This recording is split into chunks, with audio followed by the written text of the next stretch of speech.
Donc dans cette vidéo, nous allons débugger l'application. Alors, maintenant on va débugger, on va mettre donc des espions au niveau de la plupart des variables pour voir un peu comment tout cela se comporte. Alors, on a mis un point d'arrêt ici, donc au niveau du point de démarrage. On y va. Alors, là on va avoir donc cet écran qui va nous permettre de saisir le nom d'un groupe. Donc on va mettre ici groupe directeur, voilà, et on valide, et donc le code s'arrête à ce niveau-là, hein, comme on a vu lors des dernières vidéos.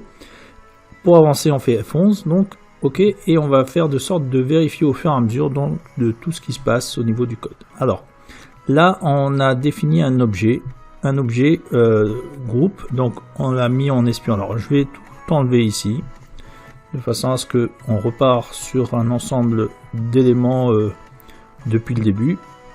Là je prends ça comme espion, donc l'objet groupe que j'ai créé au départ, d'accord, et on voit ici principalement au début que il n'y a rien, c'est-à-dire qu'il y a 0 au niveau de l'ID group et nul au niveau du nom de groupe, d'accord, puisque le code n'est pas encore passé par là.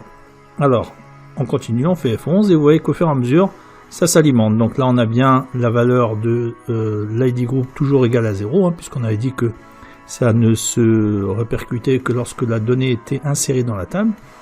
Et ensuite le nom groupe, donc il est alimenté et il a la valeur directeur. Alors on continue.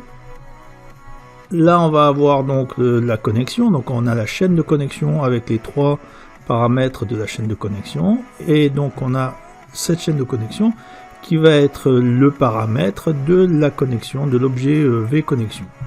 Alors on va prendre donc la vConnexion, on lui met en espion, et là on voit donc que cette connexion là, elle possède un certain nombre de paramètres, et entre autres donc la chaîne de connexion qu'on voit là. Donc c'est la concaténation des 3 variables qu'on a définies ici, ok, et entre autres donc l'adresse du serveur, le nom de la base, etc. D'accord. Donc ensuite on va avoir la connexion, on va voir si elle va s'ouvrir. Donc ici elle n'est pas encore ouverte, donc on voit que là le state il est égal à close. On fait F11 et là vous voyez qu'il est devenu open, c'est-à-dire que là maintenant on va pouvoir générer des commandes au niveau de cette base qui est maintenant ouverte grâce à cette connexion qu'on a générée.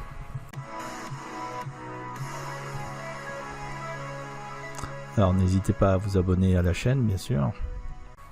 Alors, donc maintenant on va commencer à démarrer au niveau des commandes.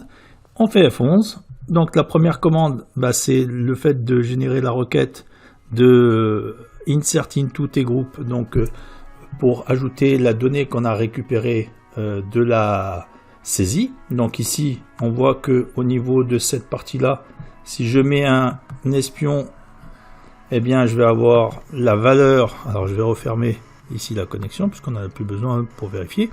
Ici je prends donc l'espion de cette valeur là, donc VOBJ group non groupe, donc c'est l'attribut non groupe qu'on a alimenté plus haut, et on voit que ici égale à directeur, ce qui fait que la requête globale ici, c'est-à-dire cet ensemble-là, fait de sorte d'avoir insert into tgroup, non-group, values et entrecôte avec directeur. Ok. Donc maintenant, si on prend cet ensemble-là, c'est-à-dire vcommande commande texte, on fait un espion là-dessus. Vous voyez que là, c'est égal à rien, c'est-à-dire à vide. On n'a pas encore passé le code là-dessus. Donc maintenant, si on fait F11, vous voyez que là maintenant, on a bien la requête telle qu'elle doit être exécutée au niveau de la base. Donc si on voit le contenu exact, le voici, c'est insert into tgroup non group values directeur avec les cotes. D'accord. Donc on va fermer cela et ensuite on va exécuter la commande. Donc là, lorsqu'on va passer ce code, la donnée va se retrouver dans la base. Donc j'ai passé, donc vous voyez que là c'est passé correctement. Alors maintenant le problème c'est que on ne sait pas si la donnée est insérée dans la base ou non. Donc pour cela on fait les vérifications qu'on va voir par la suite, et on va donc générer une autre commande comme on avait vu au niveau du code, Et à ce niveau-là, donc on va générer donc cette commande qui s'appelle vCommandSelect, c'est l'objet de l'instanciation de la classe SQL Command. Et là, on définit une requête select id group non group from tgroup where non group égale la même valeur qui a été saisie au départ. Donc vobjet group non group, c'est la même valeur que là. Ok, donc égale directeur avec les cotes autour. Donc ici maintenant, si on prend cette valeur-là que l'on met en espion, donc on sélectionne tout ça, on fait clic droit, on fait ajouter un espion. Là, vous voyez que pour l'instant, comme tout à l'heure, c'est exactement pareil, c'est-à-dire que là, c'est vide. Ok. Maintenant, si on fait F11, vous voyez que là, la requête, elle apparaît et elle correspond en fait à la requête select id group non group from tgroup where non group égale directeur avec les cotes autour. Ok. Donc c'est cette requête qui va être exécutée. Alors si on exécute, regardez, si je prends cela maintenant, je prends la valeur de cette requête là et je viens dans la base de données, c'est-à-dire je lance SQL Server, ok, et je fais de sorte de générer une nouvelle requête. Là, si je mets cette requête là et que je l'exécute, d'accord, j'ai, vous voyez, une valeur avec l'id group égale à 3 et le nom du groupe égale directeur. Donc c'est exactement ce que l'on va faire juste après au niveau avec le code C#. D'accord? Donc on revient au niveau de notre code. Je ferme cette partie-là. Et donc là maintenant, cette requête qui est enregistrée dans la propriété command text de la commande vCommandSelect, elle va être exécutée via cette ligne de code qui est là. Et là, on va récupérer un data reader. Alors, on fait F11. Vous voyez que donc là, on va récupérer un data reader et à partir de là, eh bien, on va voir comment va se comporter ce data reader. Alors, ici, on a dit que nous allons créer donc une liste de CLS group, donc une liste d'objets groupe, ok. Et cette partie-là, je vais la mettre en espion, donc ça veut dire c'est l'objet liste, d'accord. Vous voyez que là, lorsque j'ouvre, là pour l'instant, il n'y a rien puisqu'on n'est pas encore passé dessus. Mais si je fais F11, d'accord, vous voyez que là maintenant, j'ai count égale 0. D'accord, et c'est normal puisque j'ai créé juste la liste. C'est comme si vous créez un contenant, mais vous ne mettez rien dedans. Donc là, j'ai juste la liste qui est créée. Par contre, lorsque je vais passer les étapes qui sont à ce niveau-là,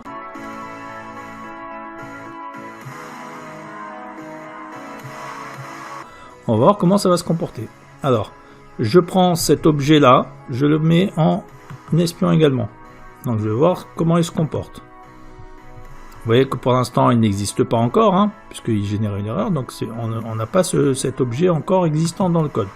Il est juste écrit mais il n'est pas exécuté. Donc là je passe au niveau de mon code. Et maintenant vous voyez que je rentre là et là l'objet est généré. Vous voyez automatiquement en dessous là.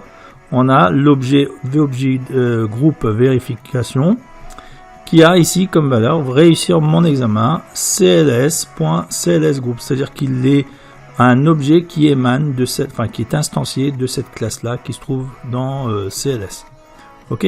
Maintenant si j'ouvre cette partie là, je vois que l'id égale 0 et le nom groupe est nul. D'accord, et c'est normal puisqu'on n'a pas encore alimenté les valeurs qui sont là. Donc on va les alimenter avec ce qu'on a récupéré via le data reader. Donc le premier champ là, si on fait F11, regardez ce qui va se passer avec le ID group.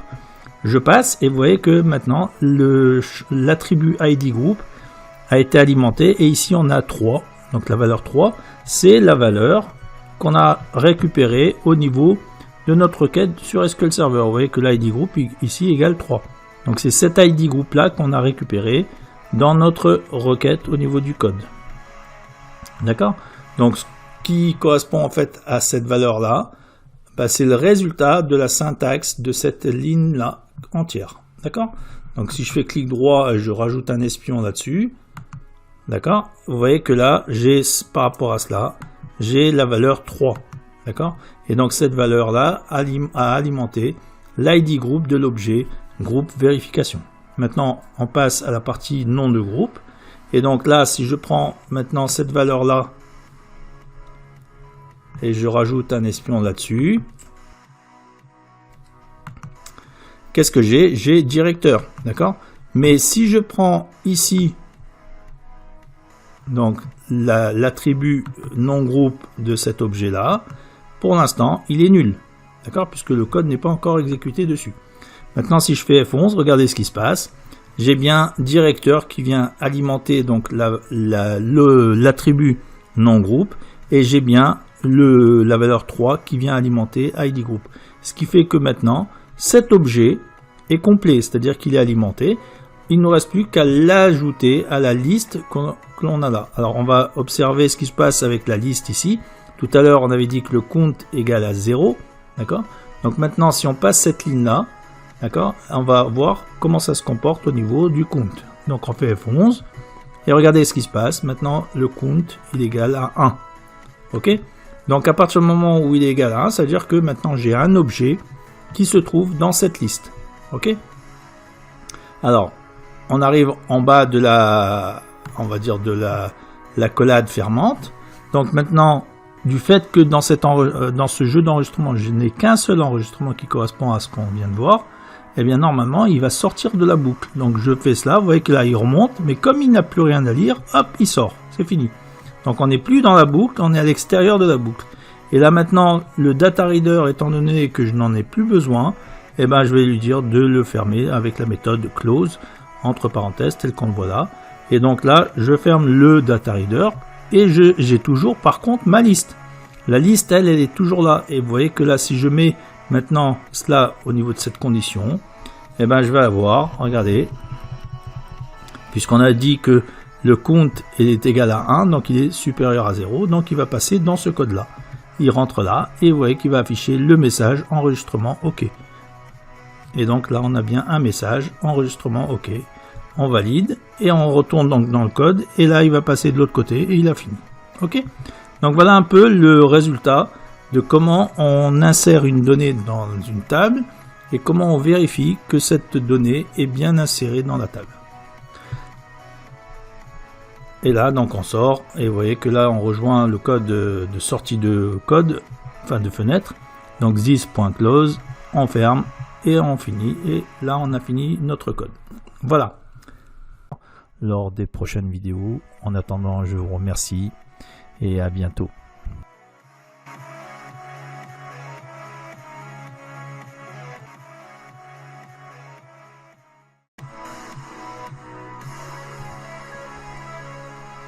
Alors n'hésitez pas à vous abonner à la chaîne, bien sûr.